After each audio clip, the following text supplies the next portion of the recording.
جو mummy daddy والے مسلمان ہیں نا،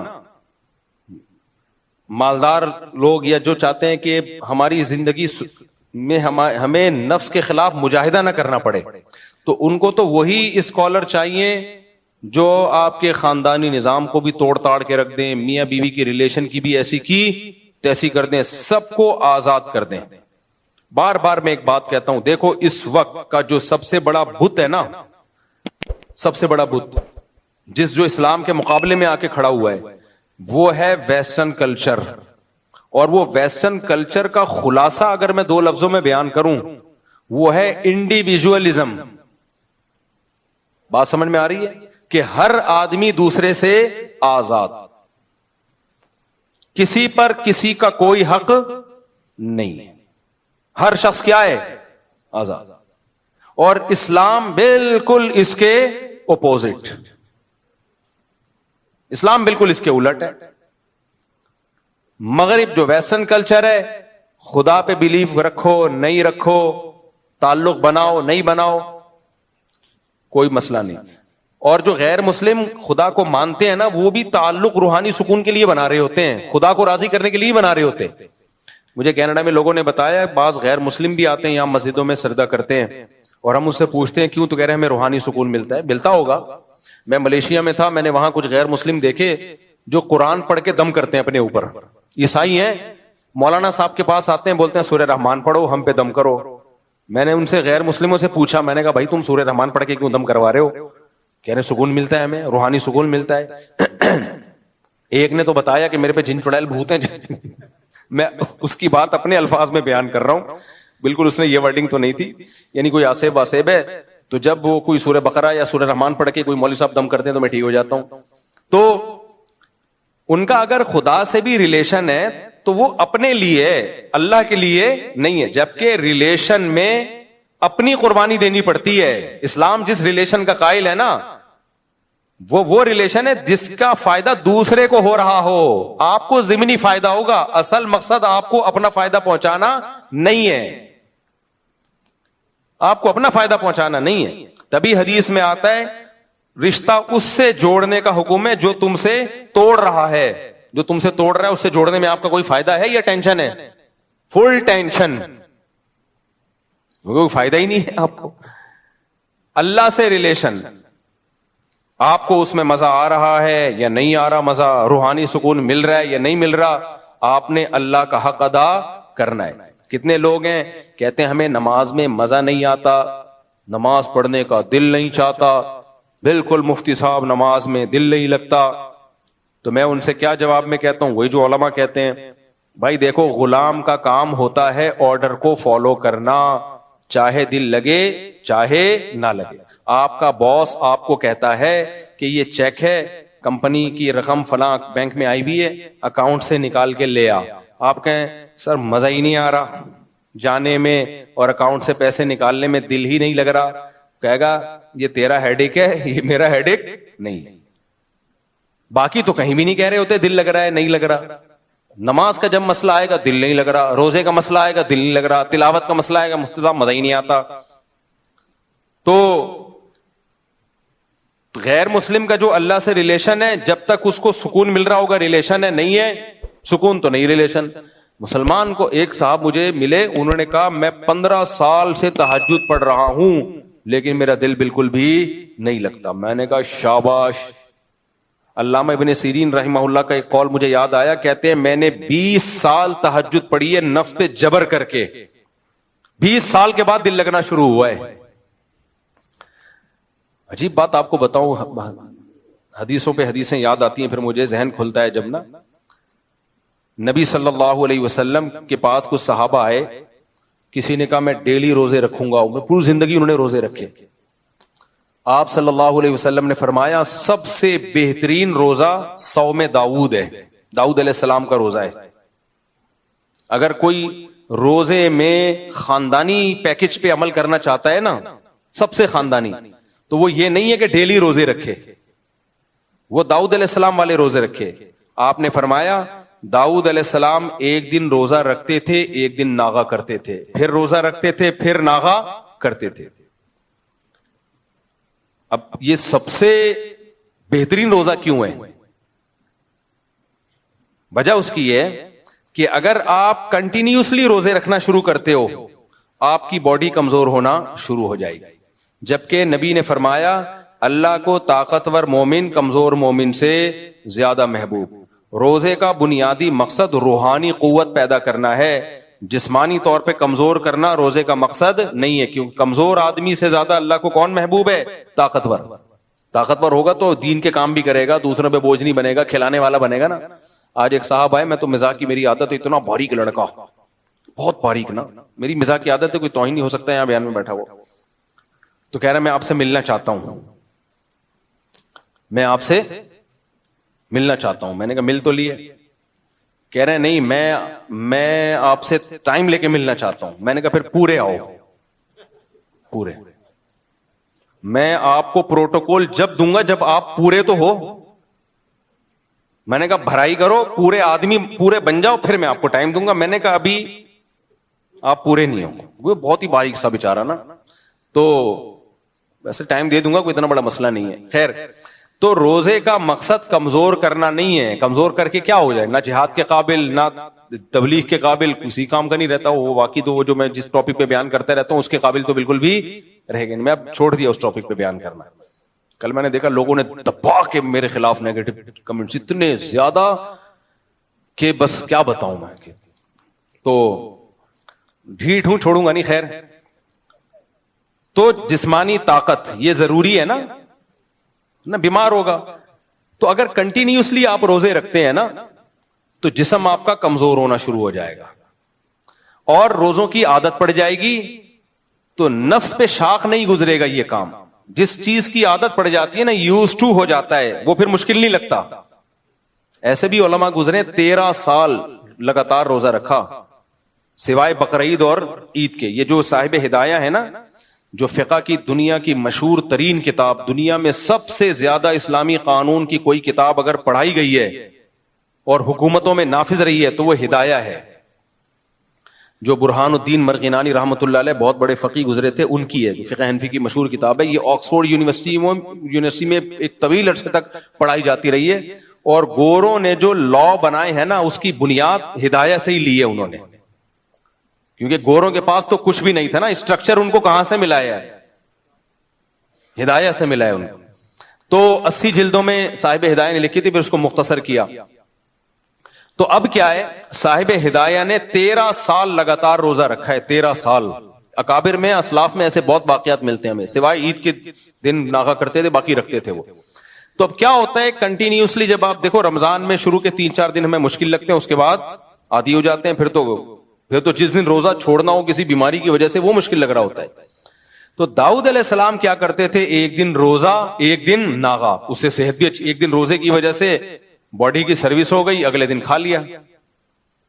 لیکن ہوتا پھر اگلے دن روزہ رکھنا بڑا مشکل ہوتا ہے، کیونکہ نہ رکھنے کی عادت پڑ رہی ہے نہ چھوڑنے کی عادت۔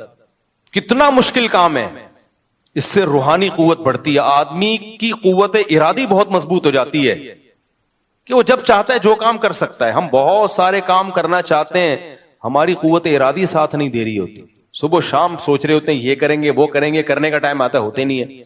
تو جو مشکل کام کر لیتے ہیں نا ان کی قوت ارادی ہو جاتی ہے مضبوط۔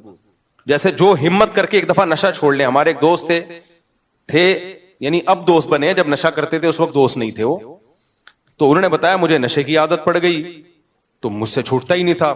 کہتے ہیں میں نے کیا کیا، اپنے آپ کو گھر کے اندر بند کر لیا، کنڈی لگا دی، تالا ڈال دیا، ماں سے کہا کہ مجھے بس کھڑکی سے کھانا پہنچا دیا کرو، 6 مہینے تک میں گھر سے باہر نہیں نکلوں گا، کیونکہ گھر سے باہر جاؤں گا دوستوں میں بیٹھوں گا پھر نشہ، تو 6 مہینے مجھے تڑپنے کے لیے دے دو، چیخوں گا چلاؤں گا کوئی بات نہیں، برداشت کروں گا۔ بہت ٹینشن والا کام ہے یہ، ہمیں نشے کی عادت نہیں ہے نا، اس لیے ہمیں نہیں، جن کو عادت ہے ان کے لیے بہت بڑی مشکل ہے۔ اس نے مجھے خود واقعہ سنایا، کہہ رہے میں نے کہا جمعہ بھی نہیں پڑھنے جاؤں گا، مجبوری تھی کیونکہ جمعہ پڑھنے جاؤں گا تو مجھے ڈر تھا کہ وہی دوست مل جائے پھر نشے میں نہ لگ جاؤں، تو گھر میں ہی نماز پڑھوں گا۔ اور یہ برکت تھی تبلیغ کی، تبلیغ میں سر روزہ لگایا تھا، تبلیغ والوں نے بہت دنیا چینج کی ہے بھائی، جہاں بھی دنیا میں جاؤ ایسے ایسے بدماشوں کو سیدھا کر دیا، نہ کوئی ان کا ولاگ آتا ہے، نہ کوئی پوڈ کاسٹ آتی ہے، نہ کوئی کتاب ہے جس میں ان لوگوں کی داستانیں ہوں، اور ان لوگوں کی زندگیاں تبدیل کرنے میں جس شخص کا بڑا کردار ہوتا ہے اس کا بھی کوئی نام نہیں جانتا. اس لیے میں کہتا ہوں تبلیغ سے زیادہ اخلاص والا کام شاید مارکیٹ میں ہے نہیں. میرے ہاتھ میں تو 2 آدمی مسلمان ہوں گے, اگلے دن میڈیا پہ خبر آئی بھی ہوگی, حالانکہ وہ کیے کسی اور نے ہوں گے, آ کے ہمارے ہاتھ میں ہو گئے ہوں گے. تو تبلیغ کا کام میں اخلاص اینڈ ہے بھائی. تو بہت لوگوں کی زندگیاں بدلی ہیں. ہم خود جو آج یہاں دین کی خدمت کر رہے ہیں اس میں بھی تبلیغ کا دخل ہے. تبلیغی جماعت آئی تھی, اس میں ایک عالم تھے, انہوں نے مجھے گھیرنا شروع کر دیا. خیر, تو وہ شروع میں کولڈ ڈرنک چائے وائے پلاتے ہیں, اس کے پیچھے ان کے وہ رشوت ہوتی ہے.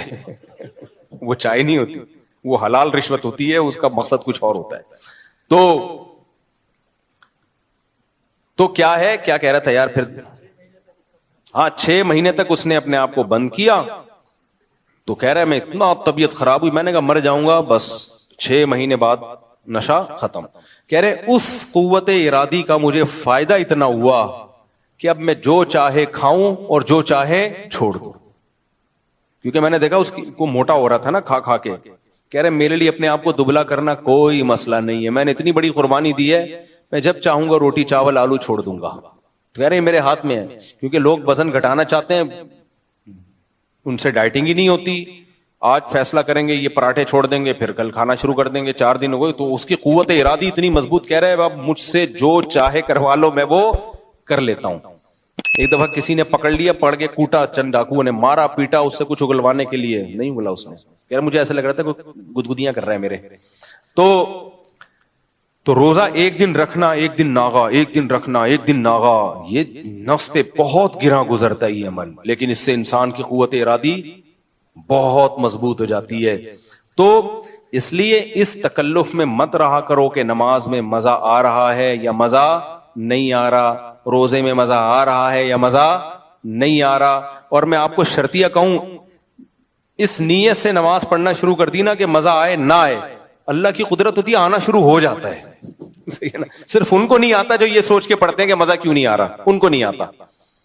تو اسی طرح ماں باپ کی خدمت ہے, بعض دفعہ بوجھ ہوتی ہے انسان کے اوپر, بھائی چھوڑو, کس کا حکم ہے, اللہ کا حکم ہے. گھر والوں کو ٹائم دینا, بیوی بچوں کو, یہ بھی بڑا مسئلہ ہے. لوگ ٹائم نہیں دیتے. جو لوگ اپنے بچوں کو ٹائم نہیں دیتے نا, وہ بچوں کی محبت سے محروم, بچوں کی محبت سے بولو محروم. میں نے ایسے بیچارے بڈھے دیکھے ہیں, بچوں سے لنک ہی نہیں تھا ان کا. ایک صاحب نے بتایا میرے بچے ایسے بڑے ہو رہے ہیں یوں کر کے, کیونکہ کہتے ہیں میں جب صبح آفس جاتا ہوں تو وہ سو رہے ہوتے ہیں, جب آفس سے واپس آتا ہوں تو وہ سو چکے ہوتے ہیں. تو ایک دن میں نے دیکھا تھا اتنے تھے, اب مجھے تھوڑے سے,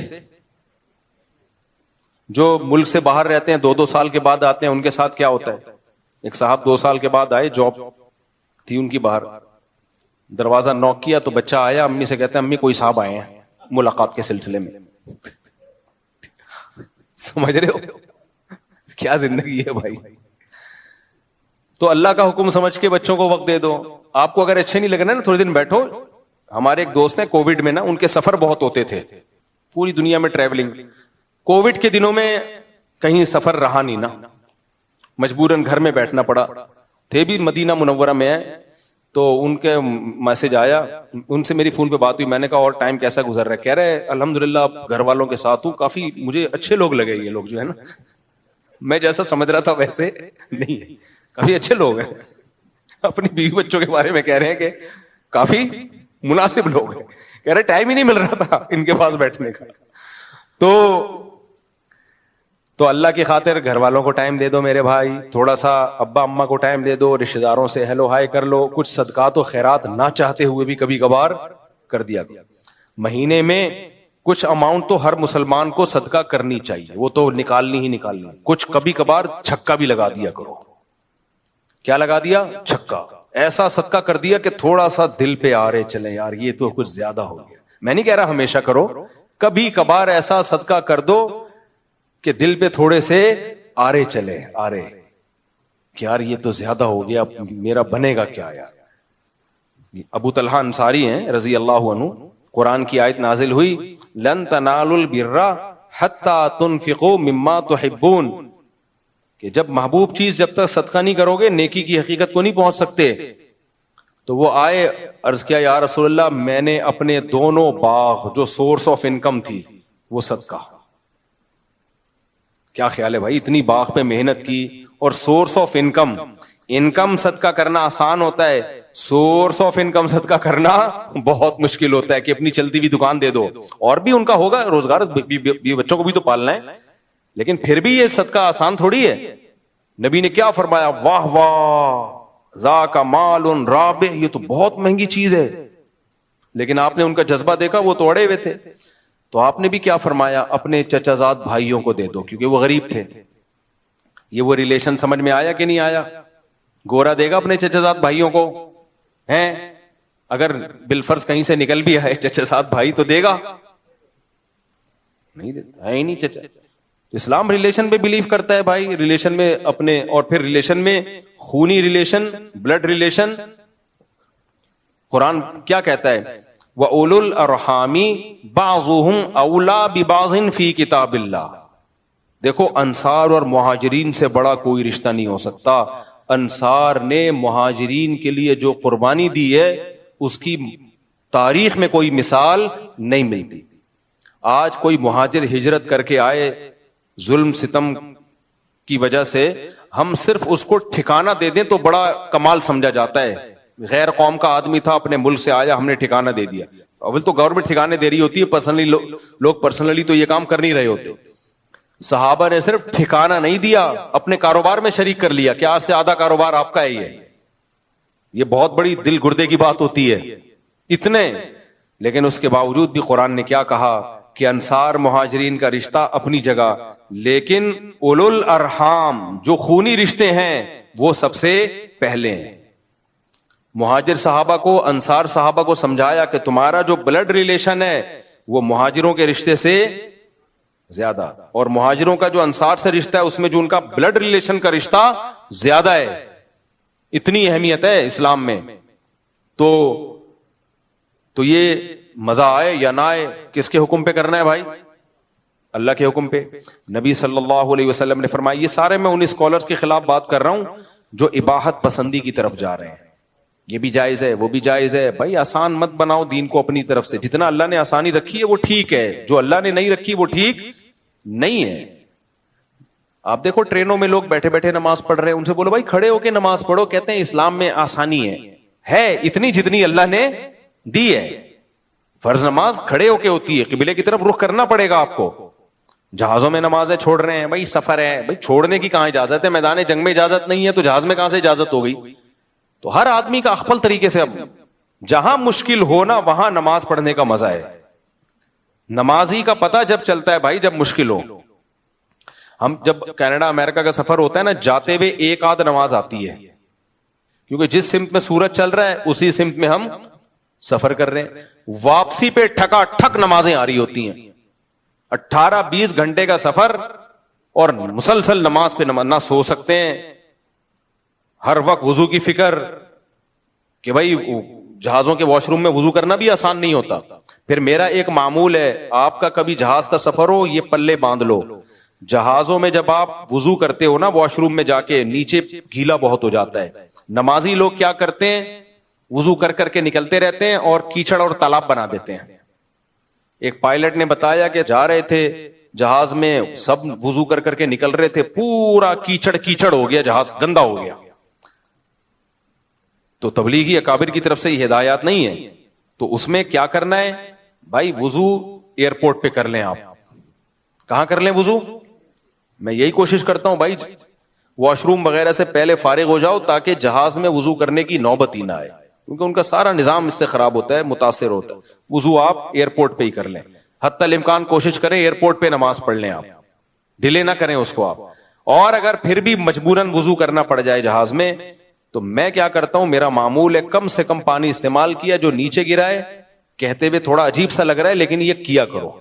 ٹیشو سے لے کے اپنے ہاتھ سے پورا میں نیچے کا فرش صاف کرتا ہوں, تاکہ ایسا نہ ہو جہاز کا جو عملہ ہے وہ بولے کہ یار نمازیوں کی وجہ سے ہماری ساری سروس کیا ہو جاتی ہے, خراب. کیونکہ کچھ نہ کچھ چھینٹے نیچے پڑیں گے اور نئے آنے والے کو تکلیف ہوگی. کیا کیچڑ بنا کے چلے گئے مولانا صاحب, کوئی گورا کیچڑ بنا کے جاتا نہیں ہے, لبرل لوگ کیچڑ, یہ جب بھی نمازی آئیں گے کیچڑ. تو تھوڑی سی ہمت کر لو.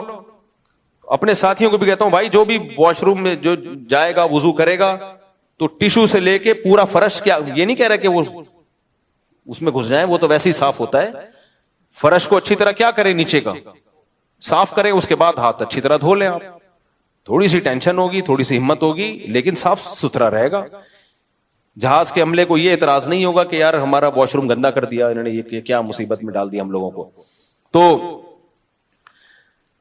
خیر, تو یہ بھائی یہ ٹینشن تو لینی پڑے گی نا. ایسے فری پھوکٹ کی نماز تو کچھ بھی کام نہیں ہے, تو چلو نماز پڑھ لیتے ہیں, ٹائم اچھا گزر جائے گا, یہ تو بہت سے لوگ کر لیتے ہیں. نماز کا پتہ بیماری اور سفر میں چلتا ہے, بیماری اور سفر میں چلتا ہے کہ یہ نمازی ہے یا نہیں. بیمار ہو گئے, اب طہارت مشکل ہو رہی ہے, بھائی چھوڑو یار یہ کر دو, تیمم کر لیں گے. بھائی تیمم جب جائز ہے جب پانی کا استعمال ممکن ہی نہ ہو. آپ بستر پہ ٹب میں پانی منگوا کے وضو کر لو آپ, اور مجبوری میں 2 نمازیں اکٹھی بھی پڑھ سکتے ہو, یعنی ظہر کو آخری وقت میں پڑھو اور جیسے ہی عصر کا وقت داخل ہو عصر پڑھ لو, اس طرح سے 2 نمازیں اکٹھی کر لو. تو جتنی اللہ نے اجازت دی ہے اتنی تو ہوگی میرے بھائی, جتنی اللہ نے نہیں دی آپ کو اپنی طرف سے نہیں کرنی. وہ ٹینشن آپ نے لینی ہے اور مجھے اور آپ کو وہ ٹینشن لینی پڑے گی. تو میں یہ بتا رہا تھا کہ ہمارے جو اس ایک لبرل قسم کے اسکالرز آ رہے ہیں, تو جب یہ جدید طبقے کو دیکھتے ہیں کہ ان سے ڈرامے فلمیں چھوڑنا بہت مشکل ہے, تو ڈرامے فلمیں لیگل کر دیے, ان سے مخلوط ماحول سے بچنا مشکل ہے, تو وہ سب لیگل ہوتی چلی جا رہی ہیں. تو 2 چیزوں میں سمجھوتا نہیں ہو سکتا جو اصل میں بیان کر رہا تھا. پہلی بات, مقاصد شریعت جو ہیں ان میں سمجھوتا نہیں ہو سکتا. مقاصد شریعت میں نے بتایا کہ زنا سے بچنا ضروری ہے اور شراب سے بچنا ضروری ہے, نماز پڑھنا ضروری. ہاں جو ذرائع ہے نا, ذرائع وہ زمانے کے حساب سے چینج ہوں گے, ان کو چینج نہ کرنا اسلام کی مخالفت ہے. ذرائع کسے کہتے ہیں؟ مقاصد تک پہنچنے کا ذریعہ. سمجھ میں آ رہی ہے بات کہ نہیں آ رہی؟ مقصد تک پہنچنے کا بولو ذریعہ. مثال کے طور پر شریعت نے ہمیں نماز سے پہلے وضو کرنے کا حکم دیا ہے. نبی صلی اللہ علیہ وسلم بیٹھ کے وضو کیا کرتے تھے, نبی صلی اللہ علیہ وسلم لوٹے سے وضو کیا کرتے تھے. تو کیا لوٹا مقصود ہے؟ بھائی لوٹے سے اس لیے کرتے تھے کہ وہ ایک ذریعہ ہے, آسانی ہو جاتی ہے اس سے, یا برتن سے, لوٹے سے نہیں ایک برتن سے کرتے تھے. اب شاور آ گئے, بالٹیاں آ گئی, مگے آ گئے, نلکے آ گئے, اب آپ کہیں میں لوٹے سے ہی وضو کروں گا کیونکہ لوٹے سے وضو کرنا سنت, تو یہ شریعت پہ زیادتی ہو جائے گی. یہ شریعت پہ کیا ہو جائے گی؟ زیادتی. بھائی نبی بھی اس لیے بالٹی برتن سے کہ اس زمانے میں برتن کا رواج تھا. نبی صلی اللہ علیہ وسلم تبلیغ کے لیے ٹرین یا جہاز پہ کبھی گئے ہیں بھائی؟ نبی صلی اللہ علیہ وسلم تبلیغ کے لیے گدھے پہ گئے ہیں یا گھوڑے پہ گئے ہیں یا اونٹ پہ گئے ہیں؟ اب آپ کہو کہ میں بھی تبلیغ کے لیے جاؤں گا, امریکہ جماعت جائے گی گدھوں پہ بیٹھ کے, تو کیا خیال ہے بھائی, پہنچ جائے گی وہ جماعت؟ نہیں پہنچے گی. گدھے پہنچ جائیں گے, ہو سکتا ہے وہ نہیں پہنچ پائے گی. تو بھائی گدھا مقصد تھوڑی ہے, ذریعہ مقصد ہے. مولانا ابو الحسن علی ندوی رحمت اللہ علیہ بہت ہی زیرک خاندانی عالم گزرے ہیں, بہت دور اندیش عالم تھے. تبلیغی جماعت میں عربوں میں ریاض الصالحین لانے والے وہ ہیں. وہ کہتے تھے کہ عرب لوگ کا معیار بہت اونچا ہے حدیث کے معاملے میں, تو وہ فضائل اعمال کے بجائے ریاض الصالحین. ہماری بھی یہی رائے ہے کہ ریاض الصالحین ہونی چاہیے, وہ سب کے لیے ایکسیپٹیبل ہے. باقی فضائل اعمال پہ جو اوٹ پٹانگ الزامات لگائے جاتے ہیں وہ الزامات بہرحال غلط ہیں, لیکن جب کام پوری دنیا میں پھیل گیا ہے تو ریاض الصالحین کی حدیثیں وہ ان کی کسی حدیث پہ ضعف کا الزام نہیں ہے. ایک آدھ روایت ہے جس کو کہا گیا وہ بھی بالاتفاق نہیں, جبکہ فضائل اعمال کی تو بہت ساری حدیث میں شیخ الحدیث نے خود لکھا ہے کہ یہ ضعیف حدیثیں ہیں, تو ہیں وہ صحیح حدیث کی تائید میں, وہ کوئی گمراہی نہیں پھیلا رہی ہیں. لیکن بھائی جب ایک چیز زیادہ مستند ہے اور کام پھیل گیا, سب کے لیے ایکسیپٹیبل ہے, تو وہ زیادہ بہتر ہے. خیر یہ تبلیغ والوں کا مسئلہ ہے وہ کیا کرتے ہیں. تو اب کیا ہے, مولانا ابو الحسن علی ندوی رحمت اللہ علیہ نے تبلیغ کو بھی بہت متعارف کروایا عربوں میں, بہت ان کی خدمات ہیں. وہ یہ کہا کرتے تھے کہ مقاصد پہ کبھی بھی سمجھوتا مت کرو. جو زمانے کے تبدیل ہونے سے جو شریعت میں مقصودی حکام ہے نا, ان کو بھی اگر تبدیل کر دیا تو وہی حشر ہوگا ہمارا جو یہودی اور عیسائیوں کا ہوا. ان کا دین آج محفوظ نہیں. اجتہاد کر کر کے نا یہ بھی جائز ہے، یہ بھی جائز ہے، یہ بھی حلال ہے، وہ عقل سے سوچتے ہیں. عورت کو طلاق کا رائٹ دے دیا انہوں نے، وراثت کے حکام میں تبدیلی کر دی کہ آپ اپنی اولاد کو نہیں دینا چاہو تو کسی اور کو بھی دے دو، جب آپ کی جائیداد ہے آپ نہیں دینا چاہتے. اسلام تو کہتا ہے نہیں بھائی، آپ وصیت کر ہی نہیں سکتے اولاد کو محروم کرنے کی. بہت سارے حکام ہیں، وہ آپ کی عقل میں آئیں یا نہ آئیں، فالو کس کو کرنا ہے؟ اسلام کو کرنا ہے. طلاقیں دے دی ہیں، بس اللہ کا حکم ہے، چاہے سمجھ میں آئے نہ آئے، علیحدگی ہو گئی. اور بھی بہت سارے حکام ہیں. روزہ رکھنا ہے رمضان کا. میں جب یہ مسئلہ بیان کرتا ہوں نا کہ مزدور پر بھی رمضان کا روزہ واجب ہے، تو وہاں بھی ہمارے لبرل لوگوں کی چیخیں نکل جاتی ہیں. لبرل لوگ کہتے ہیں خود مزدوری کر کے روزہ رکھو نا، خود تو ریووں میں ایئر کنڈیشن آن کر کے بیٹھ کے روزہ رکھتے ہیں، اور مزدوروں کو کہہ رہے ہیں کہ شدید گرمی بھی ہو اور بے تحاشا پیاس بھی ہو، دن لمبا بھی ہو اور محنت مزدوری کرنی بھی ہو، اور رمضان کا مہینہ آ جائے تو مزدور پر بھی روزہ رکھنا بولو واجب ہے. شریعت کا مسئلہ یہی ہے. ہاں مسافر ہے تو پھر چھوڑ سکتا ہے. تو اب یہ ہمارے لبرل لوگوں کی چیخیں نکلتی. میں نے جب یہ مسئلہ بیان کیا، لوگوں نے کہا خود رکھو نا پتہ چلے، خود رکھو نا پتہ چلے. مجھے پتا ہے میں خود رکھوں گا تو پتہ چلے گا، لیکن اگر میں مشکل میں آ کے اللہ نہ کرے میں روزہ چھوڑ دوں تو میرے چھوڑنے سے روزہ چھوڑنا حلال نہیں ہو جائے گا. کسی مولوی کے گناہ کرنے سے گناہ حلال تھوڑی ہو جاتا ہے، کیونکہ اللہ تعالیٰ نے روزہ چھوڑنے کی اجازت مریض کو دی اور مسافر کو دی، مزدور کو نہیں دی ہے. کیونکہ ہارڈ ورکنگ اور سافٹ ورکنگ اس کا کوئی معیار تھوڑی ہے. کوئی زیادہ محنت کرتا ہے، کوئی کم محنت کرتا ہے، کوئی بے روزگار ہے سارا دن گھر میں پڑا رہتا ہے، کوئی ٹریولنگ ہے، یعنی کسی کو محنت کرنی پڑتی ہے. تو اللہ نے ایک اصول بیان کر دیا، بھائی مریض اور مسافر نہیں چھوڑ سکتا تو مزدور رات کو محنت کرے، رات کو نہیں کر سکتا، دن میں اگر مجبوری ہے تو روزہ رکھنا پڑے گا اس کو. کیونکہ ہم ایسا بے لگام اجتہاد کر نہیں سکتے نا. علماء بیان کرتے ہیں اجتہاد اور قیاس وہاں ہوتا ہے جہاں نص موجود نہیں ہوتی. جہاں نص موجود ہے، شریعت کا حکم موجود ہے، وہاں اجتہاد کا دروازہ ہی بند. پھر تو یہودی اور عیسائیوں میں، بلکہ یونائٹڈ نیشن کا لا بن جائے گا. یہ یونائٹڈ نیشن والے تو اپنی عقل سے فیصلہ کرتے ہیں. آپ کہہ سکتے ہیں وہ تو بیچارہ مر جائے گا روزہ رکھے گا تو شریعت نے اس میں نص موجود ہے کہ سب سے پہلے جان بچانا فرض ہے. تو روزہ رکھے، بے ہوش ہونے کا خطرہ ہو، بیمار ہونے کا خطرہ ہو تو روزہ توڑ دے. وہ جب خطرہ ہو نا کہ میں بیمار ہو رہا ہوں، حالت غیر ہو رہی ہے تو توڑ دے روزہ. جب تک ایسی کنڈیشن خطرناک نہیں ہو جاتی تو روزہ چھوڑ نہیں سکتا. صرف پیاس کی شدید شدت یا بھوک کی شدید شدت کی بیس پہ روزہ توڑ بھی نہیں سکتا. جب آپ کو یاد ہے ہیٹ اسٹروک ہوا تھا کراچی میں، انتہائی شدید گرمی تھی، بہت سے لوگوں نے روزے توڑ دیے. تو ہم یہی کہتے تھے کہ بھائی آپ کو کیا مرنے کا خطرہ ہو گیا تھا؟ وہ کہتے ہیں نہیں ہمیں کوئی خطرہ نہیں تھا مرنے کا. شوگر اتنی لو ہو گئی تھی کہ آپ کو بے ہوش ہونے کا خطرہ؟ کہہ رہے ہیں نہیں. کیوں توڑا؟ مجھے برداشت نہیں ہو رہا تھا، بہت شدید پیاس لگ رہی تھی. ہم نے کہا بھائی آپ کو 60 روزے کفارے کے طور پہ رکھنے پڑیں گے. اب وہ کہتے ہیں کیا اللہ اتنا ظالم ہے، اللہ کو ترس نہیں آ رہا، ہم سے برداشت نہیں ہو رہا. بھائی اللہ نے حکم دیا برداشت کرنا پڑے گا. کسی کو زیادہ پیاس لگتی ہے، کسی کو کم پیاس لگتی ہے، اس کا کوئی معیار نہیں ہے شریعت میں. شریعت میں یہی ہے بیمار ہونے کا غالب گمان ہو یا موت کا غالب گمان ہو تو توڑ سکتے ہو. جب تک موت یا بیماری کا خطرہ نہیں ہے برداشت کرنا پڑے گا. یہ نہیں کہ بہت زیادہ پیاس لگ رہی ہے تو وہ کفارہ لازم ہوگا آپ کے اوپر. ایک مولانا صاحب نے مسئلہ بیان کر دیا. اب اہل حدیث عالم تھے، میں نہیں کہہ رہا سارے اہل حدیث ہوتے ہیں، لیکن اہل حدیث عالم میں کوئی ایک رائے نہیں ہوتی. ہر عالم کی اپنی ایک کوئی رائے ہوتی ہے، تو ہم کسی پوری جماعت پہ کوئی حکم لگا نہیں سکتے. پچھلے سال ایک اہل حدیث عالم سے مسئلہ کسی نے پوچھا کہ دودھ پلانے والی عورت روزہ چھوڑ سکتی ہے یا پریگنینسی میں عورت روزہ چھوڑ سکتی ہے؟ انہوں نے فرمایا ہاں چھوڑ سکتی ہے کیونکہ مجبوری ہے. بھائی کہاں سے نکال لیا کہ پریگنینسی میں دودھ پلانے والی عورت روزہ چھوڑ سکتی ہے؟ یہ کوئی بیماری تھوڑی ہے. پریگنینسی نہ ہونا بیماری ہے، تبھی تو علاج ہو رہا ہوتا ہے. پریگنینسی ہونا تو نیچرل ہے. انہوں نے کہا دودھ پلانے والی عورت بھی روزہ چھوڑ سکتی ہے؟ نہیں چھوڑ سکتی روزہ. جب چھوڑ سکتی ہے جب دودھ پلانے سے اس کو چکر آ رہے ہو. سمجھ میں آ رہی ہے بات؟ چکر آنا ایک بیماری ہے، پھر چھوڑ سکتی ہے. اگر کوئی دودھ پلا رہی ہے چکر نہیں آ رہے تو پلانے پڑے گا، یعنی اس کو روزہ نہیں چھوڑ سکتی. یا روزہ چھوڑ کے دودھ ختم ہو رہا ہے, بچہ کی جان کو خطرہ ہو گیا ہے, تو پھر بھی چھوڑ سکتی ہے روزہ اپنی جان یا بچے کی جان بچانے کے لیے.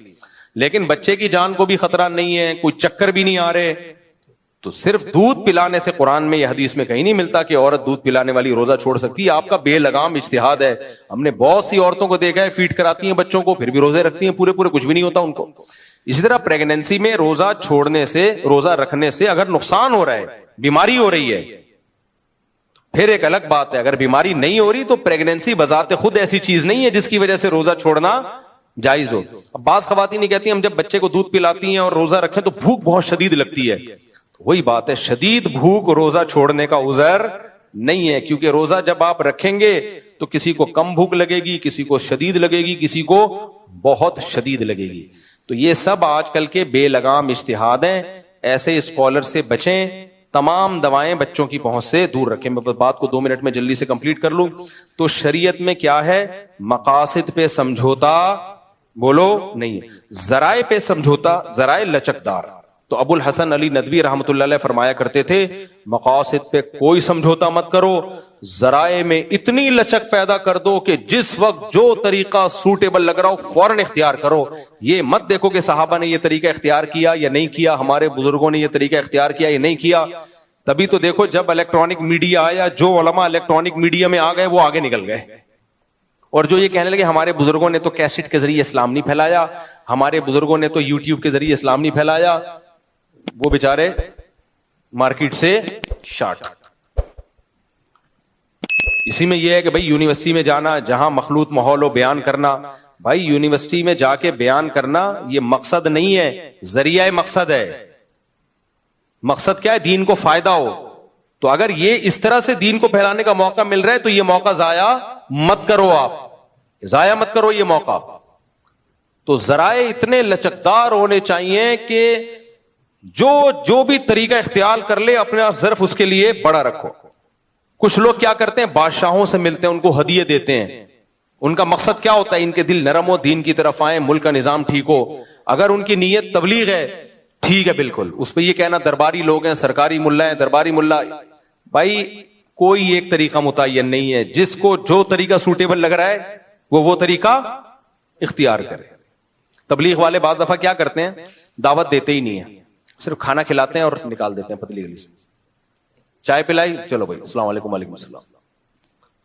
کوئی دعوت نہیں ہے, کچھ بھی نہیں, چائے کا خامخواہ کا خرچہ ہو گیا. لیکن ان کو پتا ہوتا ہے یہ چائے جب اترے گی نا, مسانے میں جانے سے پہلے پاس ہونے سے پہلے اپنا اثر دکھائے گی. انسان کی نیچر ہے, تھوڑا سا بھی کوئی کسی کے ساتھ اچھا سلوک کرتا ہے نا وہ نرم ہو جاتا ہے. تو یہ بھی تبلیغ ہے. اب آپ کو نبی نے کبھی کسی کو چائے پلائی؟ کیا نبی چائیں پلا کے تبلیغ کیا کرتے تھے؟ ہے بھائی, کیا نبی کھجوریں کھلا کے تبلیغ کیا کرتے تھے؟ اس کو بولے گا بھائی نبی تبلیغ کرتے تھے. تبلیغ کا طریقہ نبی کو جو دیکھو, نبی صلی اللہ علیہ وسلم نے کفار کو اتنے ہدیے دیے کہ بعض مخلص صحابہ کو بھی اشکال شروع ہو گیا کہ یہ تو نئے لوگ ہیں, ان کو اتنا دیا جا رہا ہے اور ہم پرانے ہیں. تو آپ نے کیا فرمایا, وہ عرب تھے, ان کے سرداروں کے دل کو نرم کرنا تھا. بھائی تم تو اپنے ہو, میں تمہارے ساتھ ہوں, میں مدینہ میں تمہارے ساتھ رہوں گا. تو یہ نئے لوگ ہیں, ان کو ہم اکرام کریں گے تو یہ اسلام کی طرف آئیں گے. تو کبھی ہدیے دے کے, کبھی دین کی تبلیغ ہدیے دینے سے ہوتی ہے, کبھی محروم کرنے سے ہوتی ہے. سزا دو اس کو, ایک بچہ نماز نہیں پڑھ رہا, ناشتہ بند کر دو, ہو سکتا ہے نماز پڑھنا شروع کر دے وہ, ٹھیک ہے کہ یار ناشتہ ہی گیا میرا.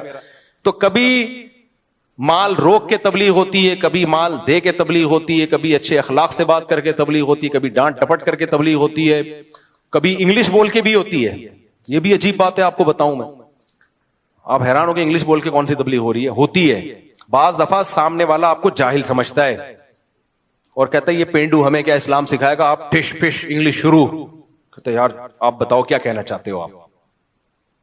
میں واقعہ سنایا نا, ابھی کینیڈا میں گیا, ایک مولانا صاحب مجھ سے ملے, بڑے دیسی سا لباس ان کا, وہ تو وہیں کے پیدا ہوئے ہوئے. تو کہتے ہیں میں نے بڑی عیاشی میں ٹائم گزارا, اس کے بعد اللہ نے مجھے ہدایت دی, 18-20 سال کی عمر میں ہی مجھے عقل آ گئی, ایک دھچکا لگا تھا زندگی میں, تو میں نے یو ٹرن لیا, تبلیغ میں وقت لگایا. کہتے ہیں اس کے بعد میں نے سوچا میں عالم بنوں گا, پوری زندگی دین کی خدمت کے لیے وقف. کہتے ہیں میں آ گیا پاکستان میں بنوریا مدرسہ ہے نا, وہاں میں نے پڑھا. کہہ رہے ایک دن ہم جمعرات کی چھٹی والے دن ہوٹل میں کھانا کھانے کے لیے نکلے, بڑا لگژری, ابھی ٹھیک ٹھاک مالدار آدمی تھے, کینیڈا میں پیدا ہوئے, یہ وہاں کا تو غریب بھی ہم سے زیادہ مالدار ہوتا ہے, تو یہ تھے بھی مالدار فیملی سے.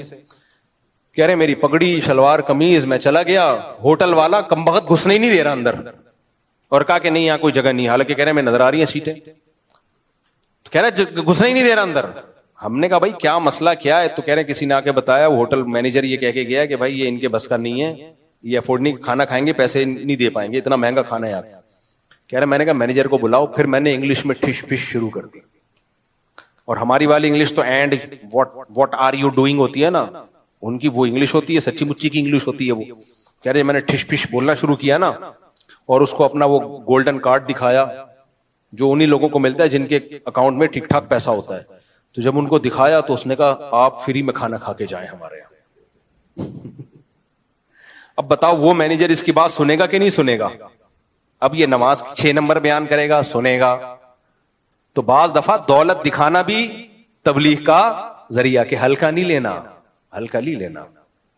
وہ کارڈ ہے میرے پاس جو تیرے باپ نے کبھی خواب میں بھی نہیں دیکھا ہوگا, تو وہ سنتا ہے, یہ بھی ہوتا ہے. تبھی نبی صلی اللہ علیہ وسلم پتہ ہے کس کو سفیر بنا کے بھیجتے تھے ملکوں میں؟ جو پرسنالٹی وائز بڑے خوبصورت ہوتے تھے.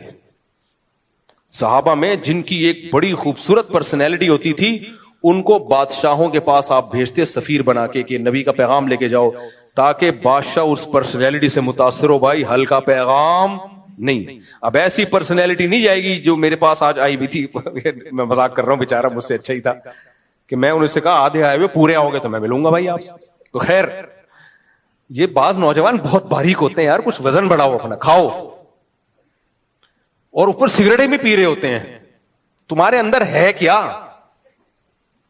ایک لڑکا آیا نا, اتنا باریک ہو گیا تھا سگریٹ پی پی کے, اور مجھے کہہ رہے میرا رشتہ کرا دے. میں نے کہا دھواں نکلے گا, دھواں میں نہیں کراؤں گا, تیرے اندر جو گیا ہے نا وہ صرف دھواں ہی گیا اب تک.